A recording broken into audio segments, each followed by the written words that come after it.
Obrigado, meu companheiro. Eu, sem pretender ser impertinente, eu gostaria de fazer a minha intervenção sobre a conjuntura, porque eu tenho um compromisso. Não posso permanecer por muito tempo. É possível? Claro, por favor. Exatamente nesse momento. Nos perdoe um pequeno atraso aí já na programação. É isso. Miguel, Bom, por favor, pode tirar o compartilhamento? sobre, sobre a conjuntura nacional, Eu que pediria um fila evidentemente, para tirar, então. sobre a conjuntura nacional, que evidentemente está ligada à conjuntura internacional num mundo globalizado,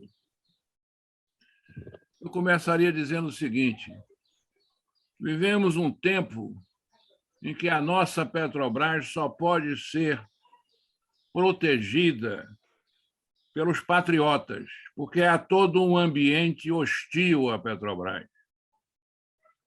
As posições-chave de nosso país hoje são dominadas por figuras alienadas, alienígenas e entreguistas. Elas estão na Agência Nacional do Petróleo, elas estão na diretoria da nossa empresa, elas estão em muitas gerências estratégicas de nossa empresa, elas estão no Ministério das Minas e Energia. Muitos agem de má fé, outros agem por desconhecer a história da indústria do petróleo. O companheiro que me antecedeu fez uma observação importantíssima, importantíssima. Esta política de preços absurda, inflacionária, cruel, sobretudo com os mais humildes, ela tem, a meu ver, dois objetivos. Podemos, numa interpretação extensiva, dizer que são outros objetivos, mas dois fundamentais. O primeiro, é necessário praticar preços internacionais que são preços superiores aos preços que a Petrobras pode praticar, para facilitar a vida de importadores de combustíveis.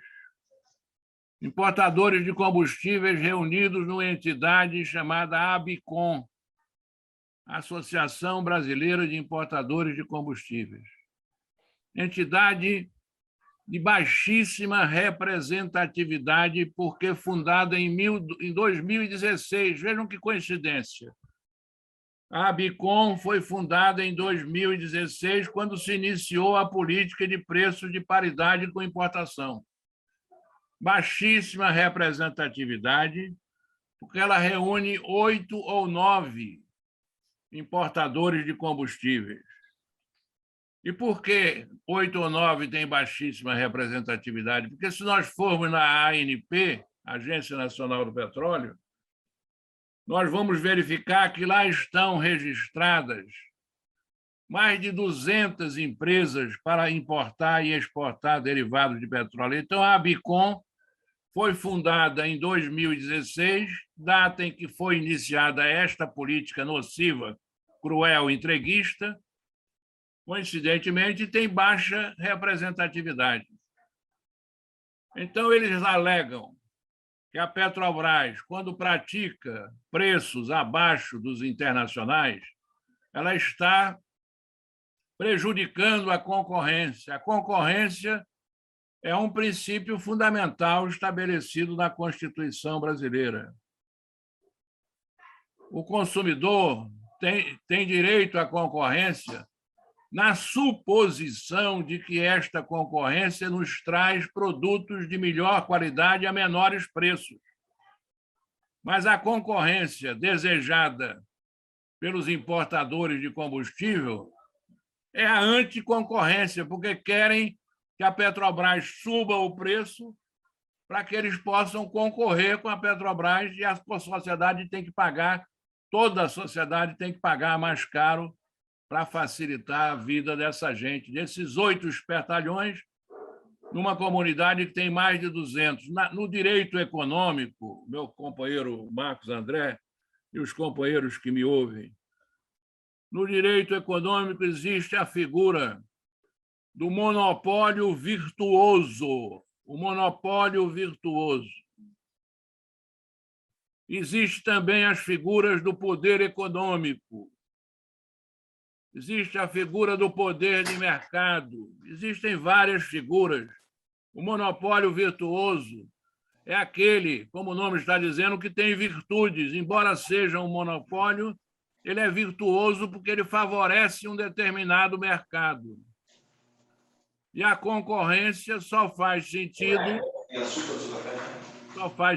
a concorrência quando ela beneficia a sociedade, quando ela beneficia os consumidores, e, no caso, quando a Petrobras pratica preços internacionais para favorecer uma concorrência de importadores, ela está prejudicando porque está praticando preços mais altos. O nosso querido ex-presidente, Diomedes Cesário da Silva, escreveu um artigo onde ele mostra com maestria esta situação quando ele diz: vender mais barato é crime? Vender mais barato é crime? A ABICOM, a ANP, o Conselho Administrativo de Defesa Econômica, o CAD, que é uma autarquia cujo objetivo é combater os abusos do poder econômico, todos estão articulados no sentido de obrigar a Petrobras a vender mais caro para que os importadores possam importar, e aí a Petrobras vende mais caro, os importadores vendem mais caro também, e todo mundo é prejudicado, toda a sociedade é prejudicada, as donas de casa, o agronegócio, a indústria, o comércio, todas as atividades econômicas do nosso país são prejudicadas por combustíveis mais caros, porque os combustíveis estão em todos os segmentos da economia brasileira, na fabricação de cimento, no transporte rodoviário, no transporte ferroviário. As nossas ferrovias são diesel-elétricas. Então, primeiro, o nosso monopólio, o monopólio constitucional, é um monopólio público. É diferente do monopólio privado. A Petrobras é poderosa, tem poder econômico, mas ela não abusa deste poder. Então, nós temos uma política de preço que faz com que, na gestão de Parente, os preços do diesel, da gasolina, fossem reajustados. Vejam o absurdo, mais de 100 vezes em um ano. Reajustados mais de 100 vezes, uma volatilidade. O caminhoneiro contrata um frete no Rio Grande do Sul para levar uma mercadoria. Quando ele chega no Rio Grande do Norte, o preço do diesel já alterou 3, 4 vezes. Consequentemente, o frete que ele tratou, ele tem prejuízo. Então, a política, o consumidor, todo ele paga mais caro, o consumidor paga uma volatilidade, uma inconstância, uma variação enorme de vezes em que o combustível é reajustado. Este preço mais elevado provoca inflação. A economia brasileira perde competitividade porque a energia cara faz a economia perder competitividade. O país importa derivados, tendo o 9º maior parque de refino eficiente, com custos abaixo das refinarias americanas. E eu seguiria aqui mostrando outros inconvenientes e outros absurdos desta política de preço. Então, se isso tudo é negativo, se isso tudo é cruel, se isso tudo é prejudicial, por que manter esta política de preço? Primeiro, para facilitar a vida dos importadores. Segundo, para prejudicar a imagem da Petrobras perante a sociedade. Se essa empresa produz um monte de petróleo e os preços não param de subir, privatiza esta porcaria. É um argumento para favor da privatização. E a terceira, o terceiro objetivo, essencial, embora haja outros, é possibilitar a venda dos ativos e das refinarias da Petrobras. Isso está dito de forma clara por uma mocinha que trata das vendas de ativos, dona Annelise. Ela diz: é preciso preços internacionais para que nós possamos viabilizar a venda das refinarias. Não só preços internacionais, preços de mercado internacional ou preços, se amanhã esses preços forem ruins, eles vão praticar preços internos mais elevados, desvinculando, eles querem altos preços para lucrar, e lucrar muito, e eles querem mais o quê? Eles querem o mercado comandando tudo, ou seja, os preços são preços de mercado. Isso é plausível, isso é aceitável numa atividade absolutamente estratégica, numa atividade de distribuição de derivados de petróleo, é a atividade de utilidade pública. Está na lei, né? Criou-se um mito, uma mentira, uma falácia, no sentido de que o presidente da República não pode interferir nos preços da Petrobras, porque o mercado desaba, a taxa de câmbio vai lá para cima. Eu me lembro perfeitamente que, numa intervenção diferente, talvez no Banco do Brasil, o presidente Itamar Franco, atacado porque fez uma interferência numa empresa estatal, o mercado desabou e começou aquela conversa. Ele disse: eu não governo para o mercado, eu governo para o povo brasileiro. O presidente da República teve 57 milhões de votos. Ele tem legitimidade, tem o dever, tem a obrigação de defender o consumidor brasileiro, o cidadão brasileiro, a dona de casa que está se queimando com lenha e com carvão, porque não consegue cozinhar o seu feijão com um botijão de gás a 140, 150 reais. Ele tem o dever, e ele diz, ele sofisma, ele mente, ele engana. Ele diz o seguinte: eu não posso mexer na Petrobras.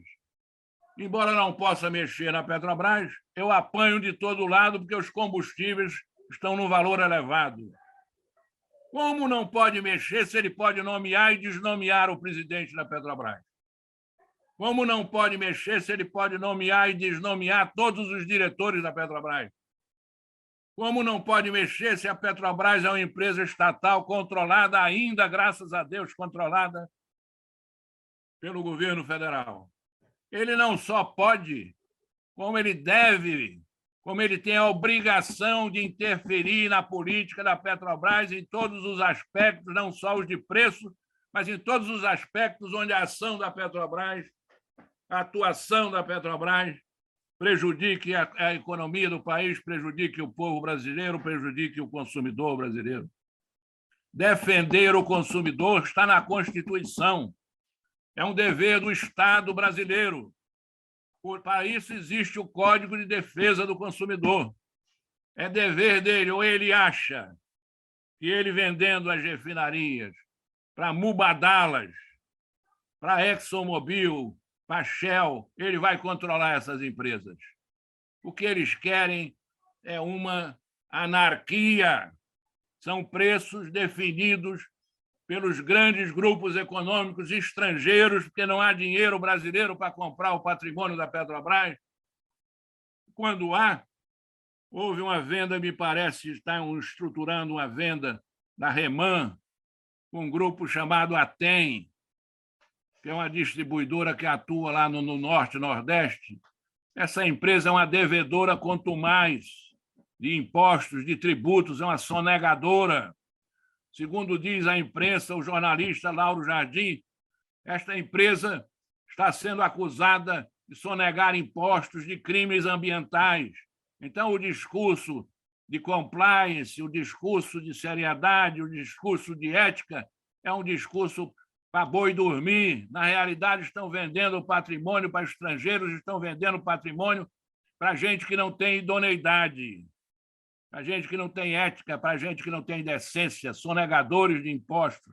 É isso que estão fazendo com o patrimônio do povo brasileiro. Então, Para mim, é muito claro, esta política tem o objetivo de viabilizar, primeiro, de viabilizar a venda das refinarias, segundo, de criar um mercado absolutamente livre numa atividade considerada de utilidade pública, onde tem que haver um mínimo de controle, um mínimo de ação estatal para proteger a sociedade, a economia e os consumidores. E, finalmente, tem o objetivo que Fernando Siqueira apontou aqui com muita clareza, de incompatibilizar a Petrobras com a opinião pública. O povo brasileiro sempre amou a Petrobras, sempre teve orgulho da Petrobras, sempre se recusou a cogitar a privatização da Petrobras. Pesquisas da Folha de São Paulo, pesquisas dos órgãos dos institutos de pesquisa mostram que cerca de 70% do povo brasileiro não quer a privatização da Petrobras, como, de resto, não quer privatização de empresas estatais, na consciência de que privatização é sinônimo de aumento de tarifas. Privatização é sinônimo da precarização do trabalho. Privatização é sinônimo da redução dos investimentos. E nós estamos, meu companheiro Marcos André, nesta questão, nós estamos na contramão do mundo. A privatização está fracassando no mundo. Cerca de 800 processos de privatização foram revertidos em todo o mundo na área de saneamento, na área da água, da eletricidade. Isso está demonstrado por um estudo do International Institute. Privatizações fracassando no mundo. Por quê? Porque as tarifas sobem desmesuradamente, a qualidade dos serviços cai e os investimentos são reduzidos. Isso aí está demonstrado, é uma entidade internacional que reúne gente da Noruega, da Argentina, da Alemanha, de todos os países onde houve esse retrocesso. E a privatização está fracassando no Brasil. Quem vai do Rio de Janeiro para Petrópolis, na BR-040, vai ver túneis com as bocas abertas, túneis cuja construção não foi concluída. Vai ver abandono de praça de pedágio. Devolveram a concessão. O nosso companheiro Vinagre deve saber, por exemplo, que há uma pendência no aeroporto de Natal, Eduardo Gomes, Augusto Severo, estão com problemas, em Campinas estão discutindo com o governo, as privatizações estão fracassando no mundo todo. Então, é preciso, mais uma questão importante, que foi dita aqui, eu reafirmo, é preciso passar para a opinião pública, para a sociedade, que esta não é uma política da Petrobras, esta é uma política das atuais gestões da Petrobras, inaugurada pelo senhor Pedro Parente, a qual Roberto Castelo Branco e Ivan Monteiro deram sequências, e parece que agora o nosso presidente, general Silva e Luna, parece que está dando sequência, lamentavelmente, a esta política. O companheiro Aldo Rebelo, ex-presidente da Câmara dos Deputados, deputado federal, meu companheiro, meu amigo, foi ministro da Defesa.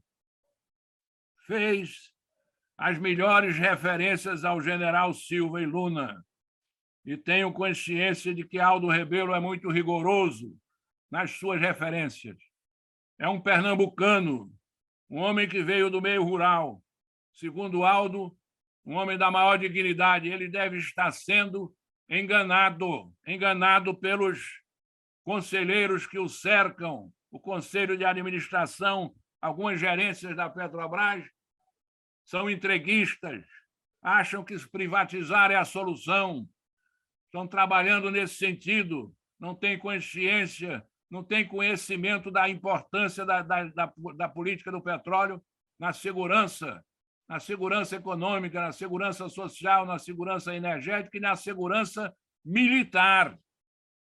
Os países que entregaram o seu petróleo para estrangeiros foram vitimados por corrupções, por deposições de chefe de Estado, por prisões, por revoluções, por assassinatos.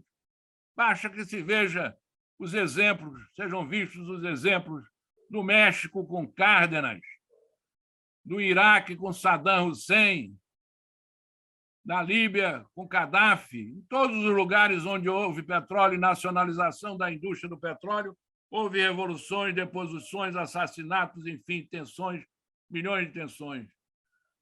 Sobre esta política, a política atrela os preços dos derivados aos preços internacionais. Nós não temos salário mínimo internacional. Nós não temos IDH, Índice de Desenvolvimento Humano Internacional. Nós não temos nada internacional e só os preços são internacionais para sacrificar um povo pobre, sobretudo no momento em que 14 milhões de brasileiros estão desempregados e 20 milhões estão passando fome. Isto é desumano, isto é um absurdo. O capitão não pode continuar insensível, apreciando isso e fazendo declarações idiotas, dizendo que vai privatizar para resolver o problema do país. Então, e nesta luta, nós devemos ter inteligência, habilidade para trazer para esta luta segmentos muito importantes da nossa sociedade, da nossa economia. Certamente, primeiro temos que dizer que esta não é a política da Petrobras, isto é uma política daqueles que tomaram conta da Petrobras, dos financistas, dos entreguistas, dos banqueiros. E são passageiros, os definitivos somos nós. O corpo técnico, nós construímos a Petrobras. E nós não queremos essa política. Nós queremos uma Petrobras como ela sempre tem que ser, nascida com gênese democrática, nascida nas ruas, na luta e na vontade do povo brasileiro. Nós queremos uma Petrobras a serviço do desenvolvimento econômico, social, tecnológico de nosso país. Nós queremos a Petrobras que pagou participação nos lucros aos seus empregados desde o primeiro ano. A Petrobras é inovadora. Participação nos lucros é democratizar o capitalismo, não é privilégio, não é sustentar Marajá. Plano de previdência é coisa moderna, é importante. A Petrobras também nessa área foi pioneira com a Petros praticamente desde a sua fundação. Então, nesta luta, nós temos que trazer as donas de casa, até segmentos em relação aos quais nós podemos fazer esta ou aquela crítica, têm que ser advertidos e alertados de que estão sendo prejudicados, ora. Como é que a soja de Mato Grosso, como é que a soja e o milho chegam aos portos de Paranaguá e de Santos? Chegam por rodovias, e rodovias são movidas a diesel. É preciso trazer para esta luta o agronegócio, é preciso trazer os caminhoneiros. Os caminhoneiros são brasileiros autênticos, sofredores, lutadores, que enfrentam estradas esburacadas, sem infraestrutura, sem apoio. Muitas vezes passam dias sem ver as suas famílias, como os petroleiros passam dias também sem ver as suas famílias, aqueles que estão na selva e nas plataformas, esses todos têm que ser agregados à nossa luta para preservar a Petrobras, porque preservar a Petrobras é manter o Brasil como nação soberana. O resto é conversa. Quem não tem soberania sobre energia e quem não tem controle da tecnologia, Hélio Beltrão era um liberal. Mas o homem que eu respeitei muito foi nosso presidente. Ele disse uma vez: a verdadeira soberania, a verdadeira independência é a independência tecnológica. E tecnologia nós entendemos dessa história. Nós temos 1.800 companheiros no Centro de Pesquisa Leopoldo Américo Miguel de Melo, na Ilha do Fundão, no Rio de Janeiro. Desses 1.800, mais de 300 são mestres e doutores. Nós somos líderes mundiais na exploração de petróleo em águas profundas e ultraprofundas. E não somos nós que nos jactamos disso numa falsa modéstia. É o mundo que reconhece a liderança da Petrobras, através dos 3 prêmios que foram concedidos pela Offshore Technology Conference. Então, a conjuntura nacional é a pior possível. É a crise sanitária, é a crise ética, é a crise moral, é a crise política, é a crise econômica e a crise social traduzida no desespero dos 14 milhões de brasileiros que não conseguem sustentar as suas famílias porque não têm emprego, não têm salário. É a manipulação deste sofrimento através de auxílios que são importantes, sim, mas são paliativos. O povo quer desenvolvimento, o povo quer trabalho, o povo quer tecnologia. Por que vender as nossas refinarias? Nós temos o 6º maior, o 9º maior parque de refino do mundo, o 9º maior parque de refino do mundo e o 6º maior mercado de derivados de petróleo do mundo. Já somos um pouco dependente na produção de derivados. A gestão da Petrobras parou de investir no refino. Limita-se a investir apenas na manutenção e na operação. É preciso construir novas refinarias. Se existe capital privado, por que não construir novas refinarias? Não há mais monopólio, não há mais impedimento legal ou constitucional. Por que não construir novas refinarias, até em parceria com a Petrobras?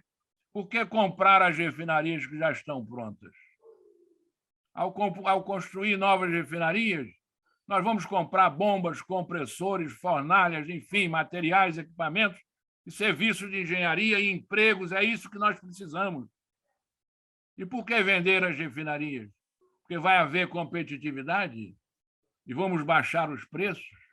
Estudos de pelo menos 2 entidades idôneas, o Departamento de Engenharia da Pontifícia Universidade Católica do Rio de Janeiro e o CBIE, mostram que não vai haver competitividade, pelo contrário, serão criados monopólios, oligopólios privados estrangeiros regionais.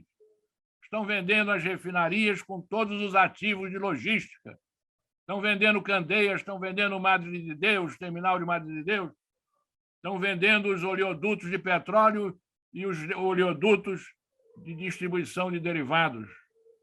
Estamos entregando isso a Mubadala. Quem é Mubadala? Está lá em Abu Dhabi. Abu Dhabi tem uma empresa de petróleo estatal. Nós estamos vendendo para um fundo de investimento que só pensa em lucro. Que compromisso esse tipo de gente pode ter com o Brasil? Pode ter com a Bahia, pode ter com o operariado brasileiro, pode ter com a indústria de materiais de equipamentos brasileiros e com as empresas de engenharia. Nenhum compromisso. Compromisso com lucro. Que se dane o Brasil, que se dane o consumidor. E nós estamos botando essa gente aqui dentro. Hoje nós comandamos. Dentro de algum tempo seremos comandados por eles, irão criar atritos, publicidade, comprando a mídia. Uma outra questão gravíssima, um problema muito sério que nós temos na conjuntura interna, é uma mídia oligopolizada, é uma mídia entreguista, e se compreende isso na medida em que a nossa economia se desnacionaliza, essa mídia passa a ser controlada por anúncios de empresas estrangeiras, ela jamais pode ter uma postura nacionalista de defesa dos interesses nacionais. Se a Globo, por exemplo, que tem 220 entidades entre geradoras e retransmissoras, 220 estações de televisão espalhadas pelo Brasil. Se a Globo lança uma campanha, vamos questionar a remessa de lucros das empresas estrangeiras para o Brasil, deve estar beirando 40 bilhões de dólares. né? Se a Globo lança uma campanha nesse sentido, a General Motors, a Ford, na área automobilística, em todas as áreas controladas por empresas estrangeiras. Que história é essa, meu amigo? Eu preciso mandar o meu dinheirinho para fora e você está querendo questionar isso aí? Ela jamais pode ter uma postura independente, ela jamais pode ter uma postura nacionalista. Então, este também é um problema que nós temos, né? Um outro problema que nós temos é um Congresso Nacional de péssima qualidade, um Congresso Nacional de políticos desonestos, de políticos condenados, ressalvadas as exceções de alguns patriotas que lá permanecem lutando incessantemente. E falo na condição de político, e falo na condição de filho de político. Meu pai foi secretário de Educação, Saúde, Interior e Justiça em Pernambuco, foi deputado federal constituinte em 46, reeleito e foi o senador mais jovem da República, no tempo dele, com 38 anos. Mas eu não posso deixar de criticar a postura de alguns segmentos do Congresso Nacional. Embora defenda absolutamente com restrições também, mas defendo a atividade política como instrumento de transformação para melhor. De uma certa maneira, hoje a nossa representação é deturpada por vários fatores, influência do poder econômico, legislação, excesso de partidos, enfim, há muitas razões. Eu não sei se o meu tempo esgotou, meu querido amigo e ilustre presidente Marcos André. Se acabou, eu peço desculpa